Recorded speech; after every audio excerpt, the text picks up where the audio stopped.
Hello and welcome to Suraj vlogs guys. আমি আর সুদীপ আজকে এসে গেছি একটা নতুন যাত্রায়, নতুন ব্লগে।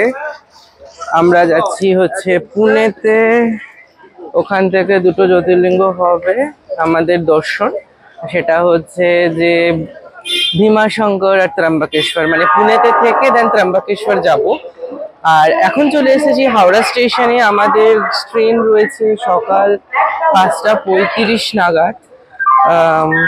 5:35 নাগাদ আমাদের ট্রেন অলরেডি অ্যানাউন্স করে দিয়েছে। আমাদের পুনে ট্রেনের নাম হচ্ছে হাওড়া পুনে দুরন্ত 12222 হাওড়া পুনে দুরন্ত এক্সপ্রেস। আর আমাদের কোচ নাম্বার B3, সো ওটা ইঞ্জিনের দিকে পড়বে, ওটা অনেকটা এগিয়ে পড়বে। তাই আমি আর সুদীপ এগোচ্ছি সামনের দিকে। সুদীপ কোথায় গেল? একটু পেছনে করে আসছে, ব্যাগটা সামনে নিয়েছে, তাড়াতাড়ি হাঁটতে পারছে না। বাট ঠিক আছে, আমি আমার ট্রাইপডটা বার করিনি এখন। অ্যাকচুয়ালি আগের দিন অফিস, দেন আজকে সারা রাতের ঘুম হয়নি। We are so so so tired and finally we are going to Pune. এই ট্রিপটা অনেক অনেক দিন ধরে প্ল্যানিং করেছি এবং করার পর আজকে ফাইনালি যাওয়া হচ্ছে। ট্রেন আমাদের দিয়ে দিয়েছে, আমি ব্যাক ক্যামেরা করছি, আপনি প্লিজ দেখুন, আপনারা সবাই দেখুন। ট্রেন আমাদের ঢুকছে, হাওড়া পুনে দুরন্ত এক্সপ্রেস। তো ফাইনালি সকাল 3টের সময় গাড়ি নিয়ে বেরিয়ে পড়লাম হাওড়া স্টেশনের উদ্দেশ্যে। আমার জীবনের পঞ্চম এবং ষষ্ঠ জ্যোতির্লিঙ্গ দর্শন করার জন্য আমি আর সুদীপ বেরিয়ে পড়লাম কলকাতা থেকে পুনের উদ্দেশ্যে। পুনে এবং নাসিক আমরা এই দুটো কভার করছি। ভোর 5:35 নাগাদ হাওড়া স্টেশন থেকে হাওড়া পুনে দুরন্ত এক্সপ্রেস ছাড়বে। আমার বাড়ি খড়দায়, তাই ভোর 3টের সময় গাড়ি ঠিক করে আমাদের বেরিয়ে পড়তে হয়েছিল।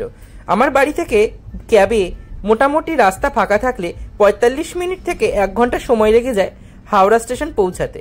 তো রাত্রের বেলা রাস্তা সচরাচর ফাঁকাই থাকে, দেখতেই পাচ্ছেন। টালা ব্রিজ ক্রস করছি, এবার মহাত্মা গান্ধী রোড হয়ে আমরা চলে যাব হাওড়া স্টেশনের দিকে। এবার আমাদের দুটো জ্যোতির্লিঙ্গ দর্শনের পালা। আর বলে রাখি, এই বর্ষার সিজন হচ্ছে পশ্চিমঘাট পর্বতের দেশে ঘোরার অপূর্ব একটা অভিজ্ঞতা সম্পন্ন সময়। কারণ সম্পূর্ণ মহারাষ্ট্র একটা পোর্শন দাঁড়িয়ে রয়েছে পশ্চিমঘাট পর্বতের ওপরে। পুনে এবং নাসিক দুটোই কিন্তু পাহাড় ঘেরা জায়গা। তো এখানে ঘুরতে বর্ষাকালে আশা করছি ভালোই মজা হবে। তো ওয়েদারও আশা করছি ভালো পাবো। আমার যে সমস্ত বন্ধুরা ওখান থেকে ঘুরে এসেছে তারাও কিন্তু বলেছে বর্ষাকালে কিন্তু ওয়েদার যথেষ্ট মনোরম থাকে। হ্যাঁ, অবশ্যই একটু ছাতা বা রেইনকোট ইউজ করতে হতে পারে, কিন্তু আমাদের কলকাতার থেকে ওইখানকার ওয়েদার নাকি অনেক বেশি ভালো। চলুন দেখা যাক কি পাই আমরা। দেখতেই পাচ্ছেন হাওড়া ব্রিজ ক্রস করছি, মা গঙ্গাকে প্রণাম করে চললাম পুনে মহারাষ্ট্রের উদ্দেশ্যে। দেখতে হাওড়া স্টেশন কিন্তু প্রায় পৌঁছেই গেলাম, ব্রিজ প্রায় শেষের দিকে। এবার ক্যাব থেকে নামার পালা। 1 ঘন্টা এখনো হাতে সময় আছে। সবসময় আমরা শুধু এটাই মেনে চলি, কোনো জায়গায় যাওয়ার আগে, কোনো ট্রেন বা কোনো ফ্লাইট ধরার আগে অন্তত পক্ষে 1 ঘন্টা আগে গন্তব্যে পৌঁছে যাওয়া খুবই জরুরি, না হলে নিজেদেরই অসুবিধার সম্মুখীন হতে হয়। এছাড়াও আমাদের ট্রেন কিন্তু 5:35-এ, আর আমরা পৌঁছাচ্ছি প্রায় 4টের সময়।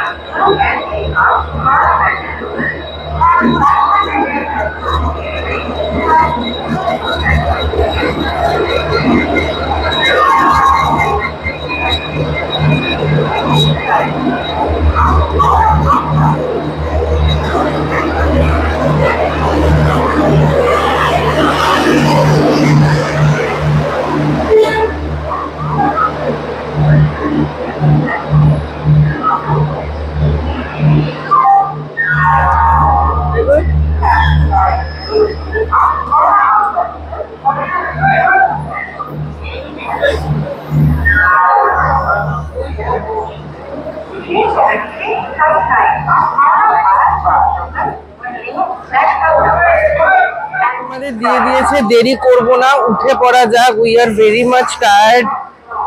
কারুর ঘুম হয়নি সারা রাত। ট্রেনটা অনেক আর্লি মর্নিং এ চলে এসেছে এবং মানে কি বলবো, ট্রেনের টাইমিংটাই সকাল সকাল।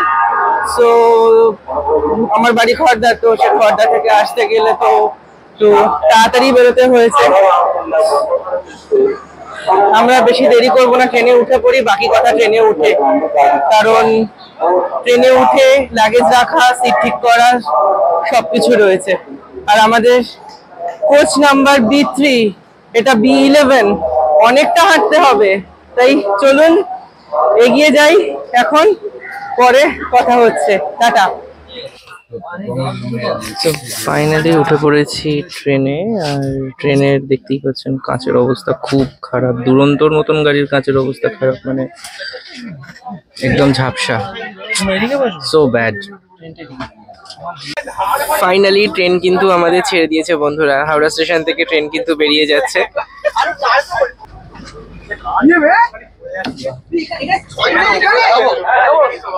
কাজের অবস্থা খুব খারাপ, খুব খারাপ, যে কিছু যে দেখাবো ঠিক করে সেটার উপায় নেই, খুব বাজে পরিস্থিতি। একটা দুরন্তর মতন একটা ট্রেনের কাজের অবস্থা এত খারাপ, IRCTC দেখা উচিত।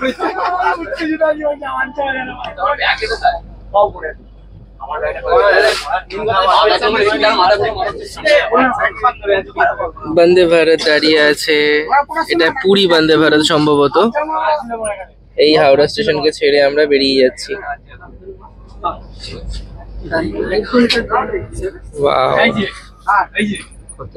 একটা এক্সাইটমেন্ট কাজ করছে, বিকজ আমাদের অনেক দিনের একটা প্রতীক্ষা সেটা কমপ্লিট হতে চলেছে।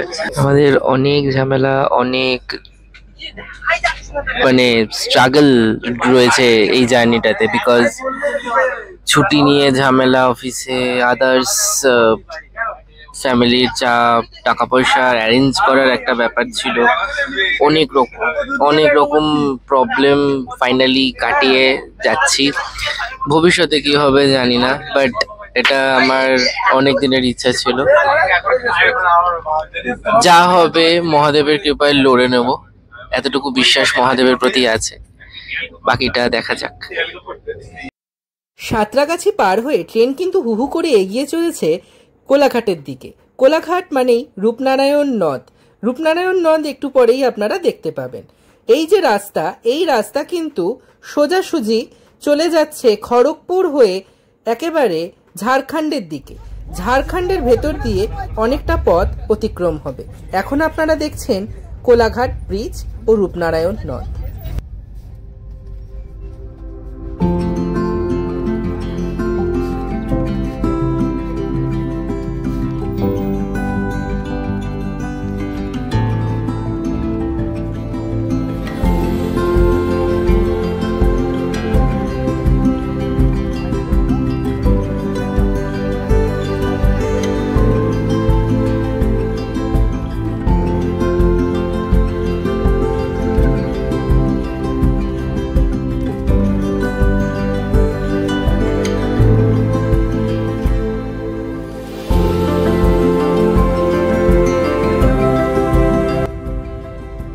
বাইরে এক প্রস্থ জোরদার বৃষ্টি হয়ে যাওয়ায় ট্রেনের জানলার কাঁচে যে নোংরাগুলো ছিল সেগুলো ভাগ্যক্রমে অনেকটাই ধুয়ে যায়, যার ফলে একটি পরিষ্কার ছবি আপনাদের দেখাতে পারছি।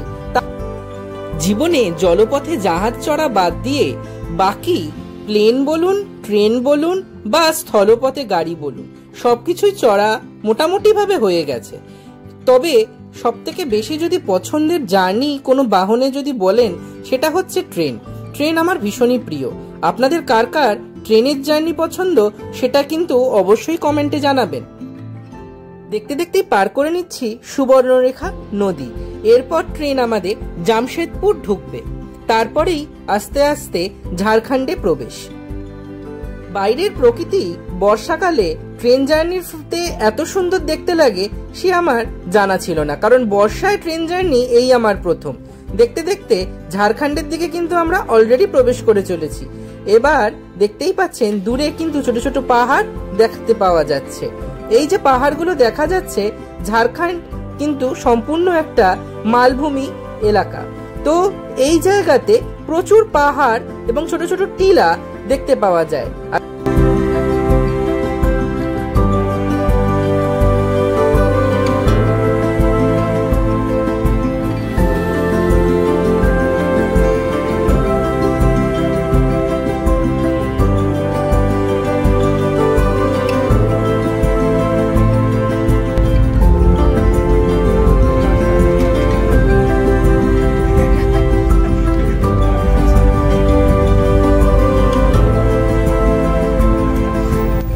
ঘড়িতে তখন প্রায় 1:30। ট্রেন কিন্তু ঝাড়খণ্ডের একটি টার্নেলে প্রবেশ করে গেল। এই ঝাড়খণ্ডের এই টার্নেলে প্রবেশ করার পর হঠাৎ করেই কেমন অদ্ভুত অন্ধকার, আর বাইরে দিয়ে টার্নেলের ভেতরকার লাইটগুলো দেখা যাচ্ছিল। একটা অদ্ভুত অভিজ্ঞতা। দেখতে দেখতে টার্নেলটা বেশ অনেকক্ষণ ধরেই পার হলাম। পার হওয়ার পরে আবারও পাহাড়ে ঘেরা অপূর্ব মনোরম প্রকৃতি দেখতে পেলাম।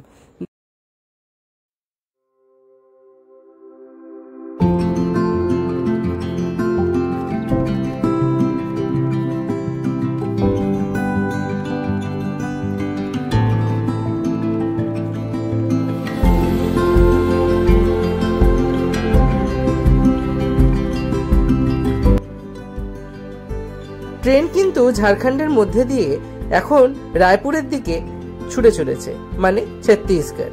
তাও ছত্তিশগড় ঢুকতে আরো 4 ঘন্টা লেগে যাবে।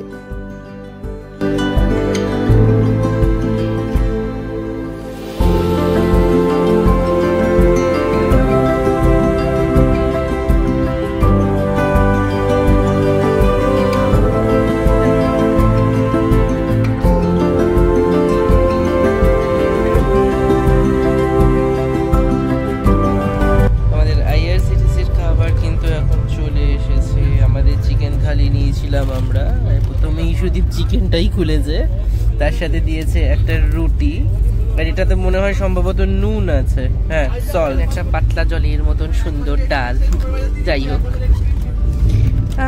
দুরন্তের খাবার বলে কথা, বেশি এক্সপেক্টেড না করাই ভালো, বাট ঠিক আছে।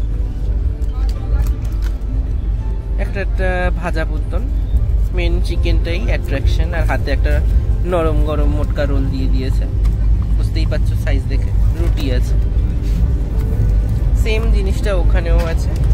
তো দুপুরের লাঞ্চটা করে নিই এবার। খাওয়া দাওয়ার পর্ব শেষ, এবার কিন্তু দই খাবার পালা। তো আয়েশ করে দইটা খেয়ে নিলাম।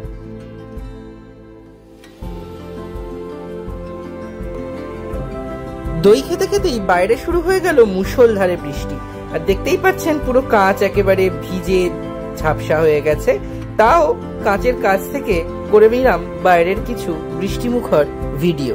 দেখতেই পাচ্ছেন বাইরের প্রকৃতির মনোরম শোভা।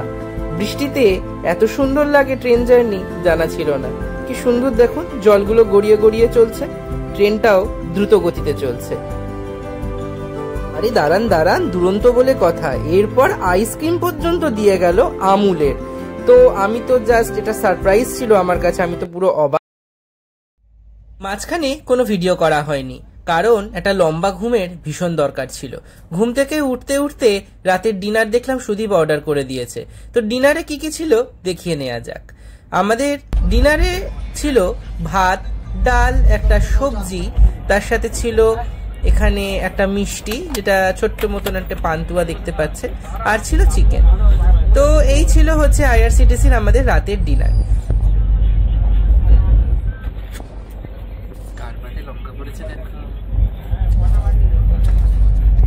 খাওয়া দাওয়া হয়ে গেছে, এখন হচ্ছে পালা শুয়ে পড়ার।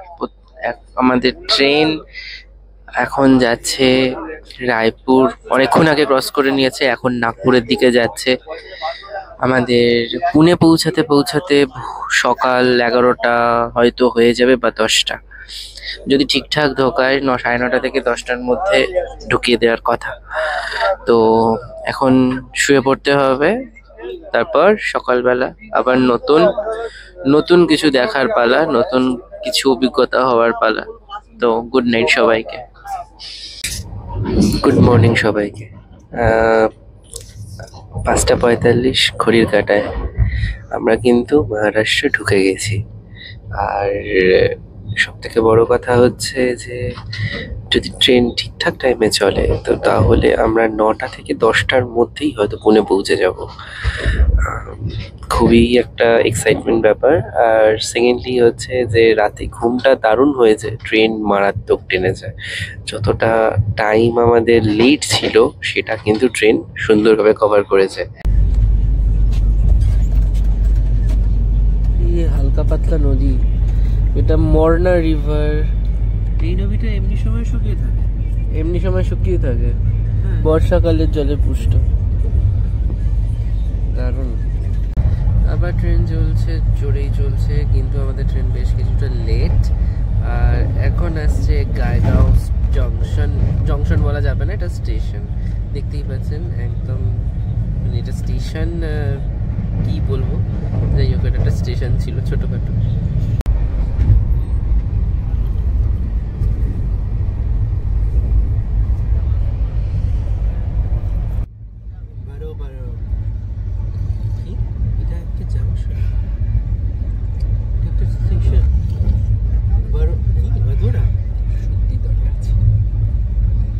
কিছু পাওয়া যাচ্ছে না তো, আফটার অল মুম্বাই তো স্বাভাবিকভাবে বড়া পাওটা অ্যাভেলেবেল। তো দেখুন, এরা সব কিছুতেই একটা পাও আর একটা বড়া ঢোকায়, যেটা গুচ্ছের লঙ্কা দিয়েছে।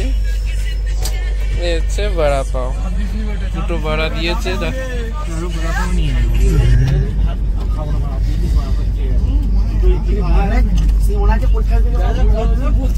কি দারুণ দেখতে লাগছে জায়গাটা।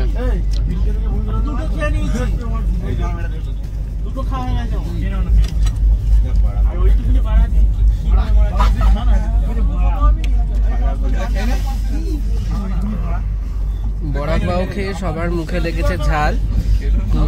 আমি প্রকৃতি দেখতে ব্যস্ত।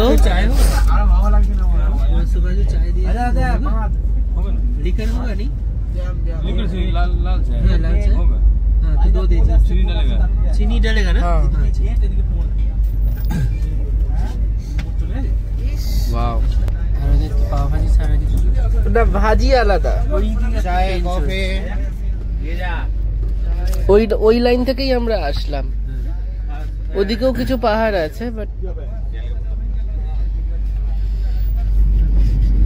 ওটা হয়তো গোয়াটা ওইদিকে চলে যাচ্ছে। না, ওটা গোয়ার রাস্তা।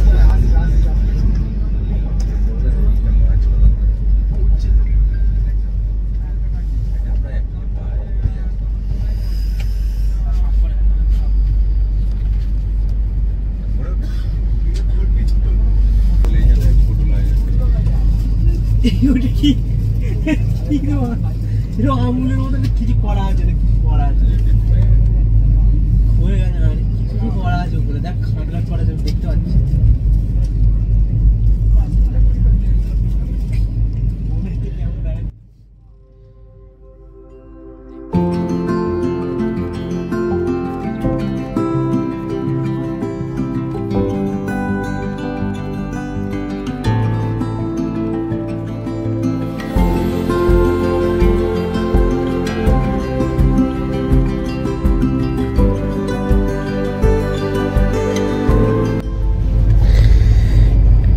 ট্রেন টার্ন নেওয়ার পরে একের পর এক সৌন্দর্য দেখা যাচ্ছে। বাহ, সো বিউটিফুল।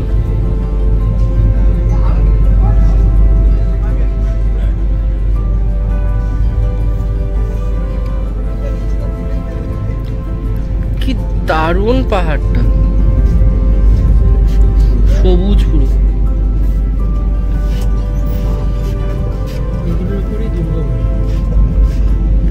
সেই শিবাজির সময় এই রকম পাহাড়ের ওপরেই দুর্গ তৈরি হতো,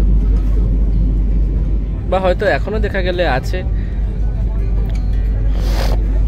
ট্রেক করে উঠতে হয়।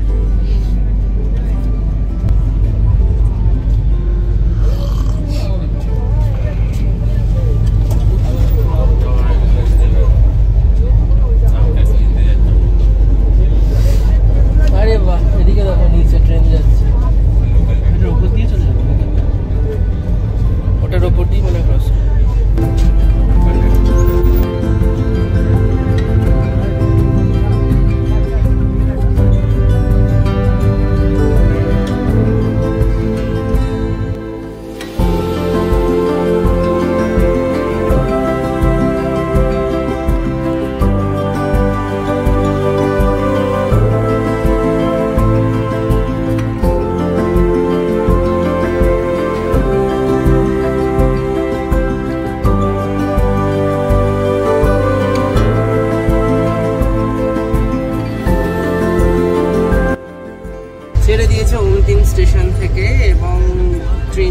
হচ্ছে পুনের দিকে। তো দেখতে থাকুন আপনারা, খুব সুন্দর লাগছে বাইরেটা, আমি ব্যাক ক্যামেরায় দেখাচ্ছি।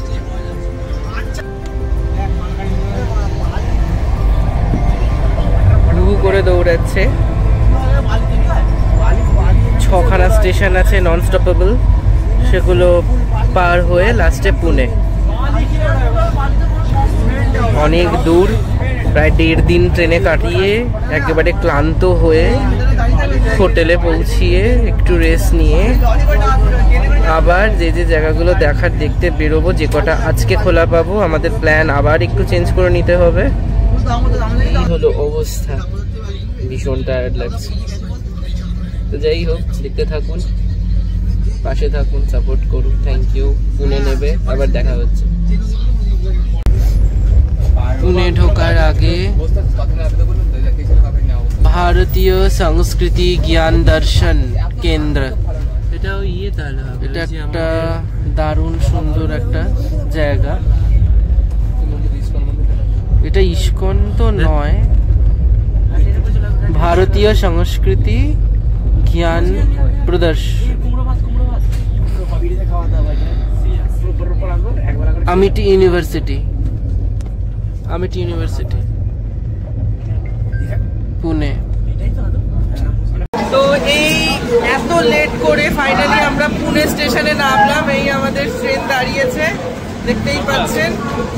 তো ফাইনালি এবার আমরা বেরোবো স্টেশন থেকে, দেন হোটেলের দিকে যাব। অবস্থা খুব খারাপ, আর এটা একটা মানে কি বলবো, এত বড় একটা স্টেশন কিন্তু কোনো কিছুরই কোনো ঠিক ঠিকানা নেই এখানে। Everything is going under construction, कोई प्रॉपर वे नहीं है, 3-4 दिक है, सब কিছু এলোমেলো। আর আমাদের গাড়ি বলছে যে ওই পতাকার নিচে আছে, ওই পতাকা অবধি যাবো কিভাবে দেখছি। Tough, everything is going tough. ছিল আমাদের Kolkata Howrah to Pune total journey.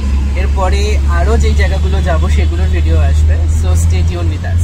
ব্লগের সাথে থাকুন, পাশে থাকুন, লাইক, সাবস্ক্রাইব এন্ড শেয়ার অবশ্যই করবেন।